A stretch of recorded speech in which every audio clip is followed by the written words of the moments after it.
BBMP news 9ಗೆ ಸ್ವಾಗತ. ಮೊದಲಿಗೆ ಮುಖ್ಯಾಂಶಗಳು.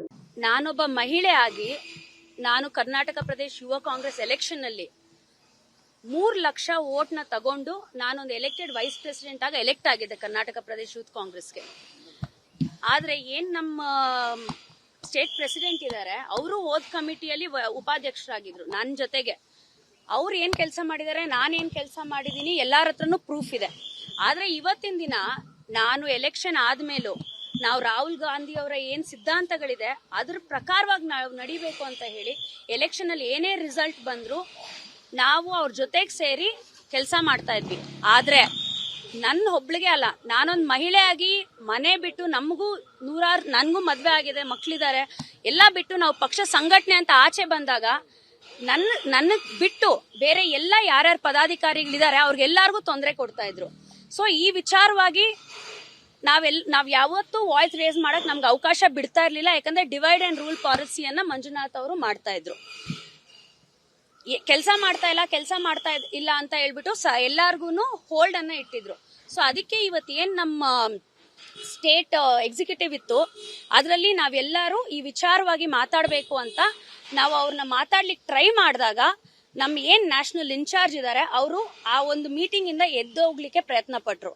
ಅವಾಗ ನಾವು ಅವ್ರ ಹತ್ರ ರಿಕ್ವೆಸ್ಟ್ ಮಾಡ್ಕೊಂಡ್ವಿ, ಸರ್ ಪ್ಲೀಸ್ ನಮ್ ಏನ್ ಇಶ್ಯೂಸ್ ಇದೆ, ನಾನು ಒಬ್ಬಳದೇ ಅಲ್ಲ, ಸುಮಾರು ಜನ ಏನ್ ರಾಹುಲ್ ಗಾಂಧಿ ಅವರ ಸಿದ್ಧಾಂತಗಳಿದೆ, ಅವ್ರದ್ದು ಐಡಿಯಾಲಜಿ ಇದೆ, ಸೆಕ್ಯುಲರ್ ಐಡಿಯಾಲಜಿ ಇದೆ, ಎಲ್ಲ ಮಹಿಳೆಯರನ್ನಾಗಿರ್ಬೋದು ಅಥವಾ ಪ್ರತಿಯೊಂದು ಜಾತಿ ಸಮಾಜ ಎಲ್ಲಾರನ್ನೂ ಜೊತೆಗೆ ತಗೊಂಡು ಹೋಗ್ಬೇಕು ಅಂತಿದೆ. ಅದನ್ನ ನಂಬಿ ಲಕ್ಷಾಂತರ ಯುವಕರು ಈ ಪಕ್ಷಕ್ಕೆ ಬಂದು ಮೆಂಬರ್ಶಿಪ್ ಅನ್ನ ಸಲ್ಲಿಸಿದ್ದಾರೆ.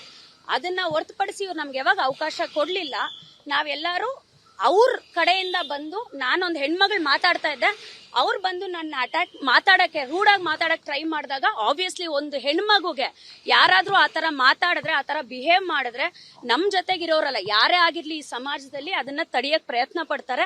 ಸೊ ಎಲ್ಲಾರನು ಅದನ್ನ ತಡಿಯಕ್ ಪ್ರಯತ್ನ ಪಟ್ರೆ ಹೊರತು ನಾವೆಲ್ಲ ಒಂದು ಕುಟುಂಬ, ನಾವೆಲ್ಲ ಕಾಂಗ್ರೆಸ್ ಪಕ್ಷಕ್ಕೆ ದುಡಿಯೋರು, ನಾವೆಲ್ಲ ಕಾಂಗ್ರೆಸ್ ಪಕ್ಷದ ನಿಯತ್ತಿನ ಕಾರ್ಯಕರ್ತರು. ನನಗ್ ನಂಬಿಕೆ ಇದೆ ಈ ಏನ್ ನಮ್ದು ಪ್ರಾಬ್ಲಮ್ ಆಗಿದೆ ಇದು ನಮ್ಮ ಪಕ್ಷದ ಅಧ್ಯಕ್ಷರಾದ ಡಿ.ಕೆ. ಶಿವಕುಮಾರ್ ಸಾಹೇಬ್ರ ಮೇಲಾಗಿರ್ಬೋದು ಅಥವಾ ನಮ್ಮ ಮುಖ್ಯಮಂತ್ರಿಗಳಾದ ಸಿದ್ದರಾಮಯ್ಯ ಅವ್ರ ಮೇಲೆ ನಮ್ಗೆ ನಂಬಿಕೆ ಇದೆ.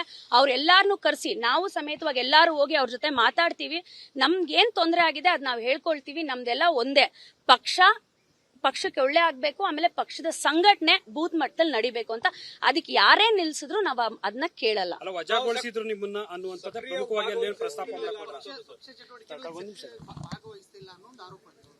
ಸರ್, ನಾನು ಒಂದು ಹೆಣ್ಮಗ್ಳಾಗಿ ನನಗೆ 8 ಜಿಲ್ಲೆಗಳು ಕೊಟ್ಟಿದ್ದಾರೆ ರಾಜ್ಯದಲ್ಲಿ. ಎಲ್ಲಾ ಜಿಲ್ಲೆಗಳು 800-900 ಕಿಲೋಮೀಟರ್ ದೂರ ಇರೋ ಜಿಲ್ಲೆಗಳು ಕೊಟ್ಟಿದ್ದಾರೆ.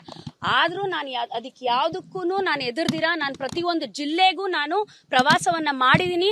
ಜಿಲ್ಲಾ ಮಟ್ಟದಲ್ಲಿ ಮತ್ತೆ ಅಸೆಂಬ್ಲಿ ಮಟ್ಟದಲ್ಲಿ ನಾನು ಪ್ರವಾಸವನ್ನ ಮಾಡಿದೀನಿ. ಆದ್ರೆ ನಾನು ಅಲ್ಲಿ ಹೋದಾಗ ನನ್ಗೊಬ್ಳಿಗೆ ಅಲ್ಲ, ಅಲ್ಲಿನ ಜಿಲ್ಲಾ ಅಧ್ಯಕ್ಷರುಗಳಿಗೆ ಮತ್ತೆ ನನ್ನ ಉಸ್ತುವಾರಿ ಯಾರು ಜನರಲ್ ಸೆಕ್ರೆಟರಿ ಮತ್ತೆ ಸೆಕ್ರೆಟರಿಗಳು ಇರ್ತಾರೆ ಅವ್ರೆಲ್ಲಾರ್ಗು ಹರಾಸ್ಮೆಂಟ್ ಆಗ್ತಾ ಇತ್ತು. ನೀವೆಲ್ಲ ಕೆಲಸ ಮಾಡ್ಕೊಡ್ದು, ಬ್ಯಾನರ್ಗಳು ಹಾಕ್ಕೊಡ್ದು, ಇವ್ರಿಗೆ ನೀವು ಅವಕಾಶ ಮಾಡ್ಕೊಡ್ದು, ಬೈಕ್ ರ್ಯಾಲಿ ಮಾಡ್ಕೊಡ್ದು, ನಾವೇನಾದ್ರೂ ಒಂದು ಪ್ರೊಟೆಸ್ಟ್ ಮಾಡಿದ್ರೆ ಅದನ್ನ ಮಾಡ್ಕೊಡ್ದು ಅಂತ. ಅದರಿಂದ ನಾವೆಲ್ಲರೂ ವಾಯ್ಸ್ ರೇಸ್ ಮಾಡ್ತಾ ಇದ್ರು, ಇವ್ರು ಕೇಳ್ತಾ ಇರ್ಲಿಲ್ಲ. ಸೊ ಅದರಿಂದ ನಾವು ಕೇಳ್ತಾ ಇರ್ಲಿಲ್ಲ ಅಂದ್ಬಿಟ್ಟು ನನ್ನೊಬ್ಬಳದೇ ಅಲ್ಲ, 2-3 ಡೇಸ್ ಬ್ಯಾಕ್ 39 ಜನನ ಕರೆದು ಅವ್ರಿಗೂ ಎಲ್ಲ ನೋಟಿಸ್ ಕೊಟ್ಟಿದ್ದಾರೆ. ಅವ್ರನ್ನೆಲ್ಲ ಕರೆದಿದ್ರು. ಅದಕ್ಕೆ ಮುಂಚೆ 4 ಜಿಲ್ಲಾ ಅಧ್ಯಕ್ಷರಿಗೆ ನೋಟಿಸ್ ಕೊಟ್ಟಿದ್ದಾರೆ. ಇವಾಗ ನನ್ನ ಜೊತೆಗೆ 15 ಜನಕ್ಕೆ ನೋಟಿಸ್ ಕೊಟ್ಟಿದ್ದಾರೆ. ಸೊ ಅದರಿಂದ ನಾವೆಲ್ಲ ಬಂದು ಕ್ವೆಶ್ಚನ್ ಮಾಡಿದೀವಿ.